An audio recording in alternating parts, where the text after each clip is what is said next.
Bienvenue dans le Financier, votre rendez-vous économique quotidien sur Africa 24. Voici les titres. La Banque centrale des États de l'Afrique de l'Ouest lance le dispositif de soutien au financement des petites et moyennes entreprises dans l'espace UEMOA. Objectif, créer une masse critique de PME performantes pour plus de création de richesses et d'emplois. En Égypte, Afrexim Bank débloque 200 millions de dollars pour appuyer le projet d'investissement de la société égyptienne du pétrole. Avec ce financement, le pays va atteindre 160 000 barils par jour d'ici à 2020. Et puis nous terminerons par un point sur les marchés boursiers africains.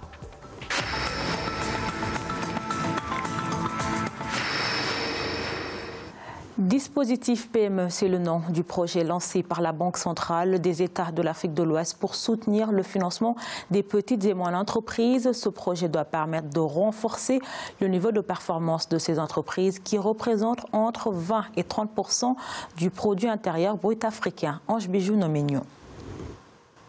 L'accès au financement demeure un obstacle majeur pour les petites et moyennes entreprises africaines. Avec un chiffre d'affaires de moins de 2 milliards par an, elles n'arrivent pas à bénéficier de la confiance des banques classiques alors qu'elles représentent entre 20 et 30% du PIB des pays africains, selon le groupe Cofina. Pour pallier à ce problème, la Banque centrale des États de l'Afrique de l'Ouest a lancé au Niger un dispositif de soutien au financement de ce type d'entreprise dénommé dispositif PME. C'est un dispositif effectivement pour faciliter l'accès au crédit aux PME en Afrique, dans la mesure où effectivement ces PME ont un problème d'accès au crédit parce qu'effectivement les banques ne leur font pas suffisamment confiance du fait que beaucoup de PME en Afrique sont souvent dans l'informel. Ce dispositif sera également implanté dans l'ensemble des pays de l'Union économique et monétaire ouest-africaine. Pour en bénéficier, il faut d'après les autorités nigériennes être une entreprise non financière, autonome, productrice de biens ou services marchands, immatriculée au registre du commerce et du crédit immobilier et avoir un chiffre d'affaires hors taxe annuelle n'excédant pas 1 milliard de francs CFA. On va dire que dans un premier temps, ça ne peut pas aboutir au résultat escompté parce que les conditionnalités sont un peu rigides. Si on pouvait rabaisser le niveau de chiffre d'affaires d'une entreprise, ça pourrait permettre d'aboutir à des bons résultats. Sur un autre volet, ce dispositif prévoit de motiver les banques à davantage financer les PME et PMI en leur donnant la possibilité d'être admissibles au refinancement de la BCEAO. La Banque africaine de développement soutient le processus de relance de l'économie gabonaise. Une enveloppe de 41 milliards de francs CFA a été octroyée au Gabon dans le cadre du plan d'appui à la diversification de l'économie gabonaise PADEG. À travers ce financement, le gouvernement envisage d'atteindre un certain nombre d'objectifs en termes de création de richesses. Il s'agit notamment du soutien par l'allocation d'assistance technique d'au moins 100 PME dans la création de 8 000 nouveaux emplois ou encore l'augmentation des recettes fiscales issues du secteur hors pétrole. 200 millions de dollars, c'est le montant débloqué par Afrexim Bank pour appuyer le projet d'investissement de la société égyptienne de pétrole.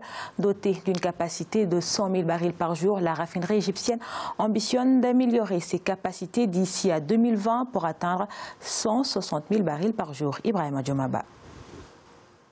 Le projet d'investissement de la société égyptienne du pétrole a bénéficié d'un appui de 200 millions de dollars de la Banque africaine d'import-export Afrexim Bank. Objectif, améliorer les capacités de production de la raffinerie de Midor d'ici à 2020.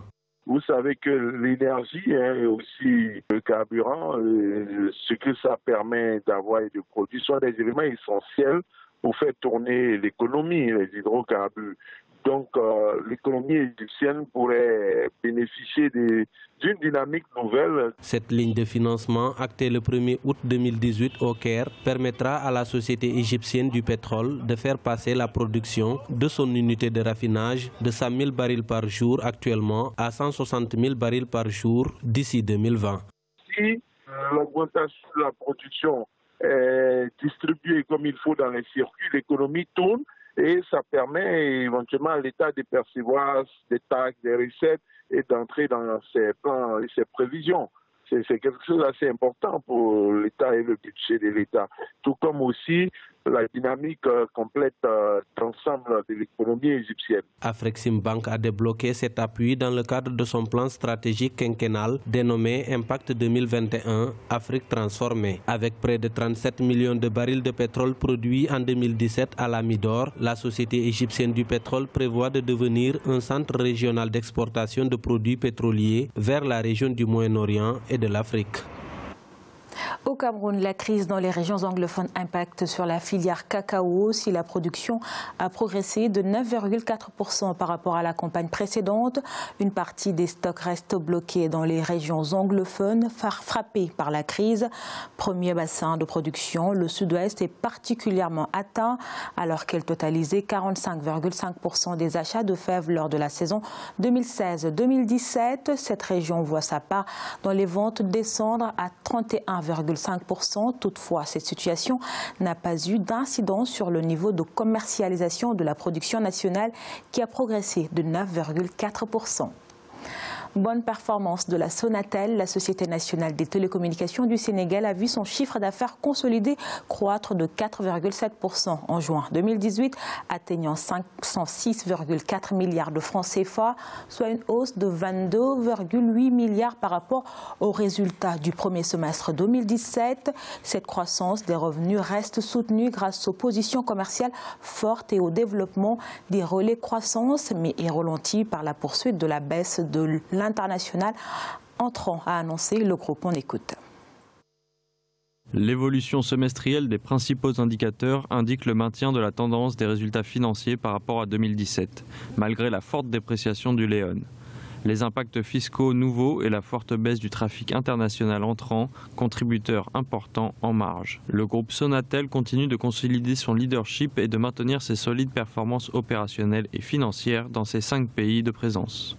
Il est à présent l'heure de faire le point sur les marchés boursiers africains. En Afrique australe et dans l'océan Indien, l'indice de Maurice augmentait de 0,02%. La bourse de Johannesburg gagnait 1,58%. La bourse de Nairobi était également en hausse de 0,21% et la bourse de Gaborone était stable.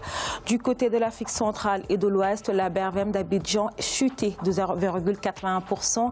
La bourse nigériane était également en baisse de 2,17% et la bourse ghanéenne augmenté de 0,15%. En Afrique du Nord, enfin, l'indice égyptien chutait de 0,34%. La bourse marocaine perdait 0,09% et la bourse tunisienne était également en baisse de 0,04%. C'est la fin de cette édition du Financière. Merci de nous avoir suivis. On se retrouve bientôt pour un nouveau rendez-vous de l'économie sur Africa 24.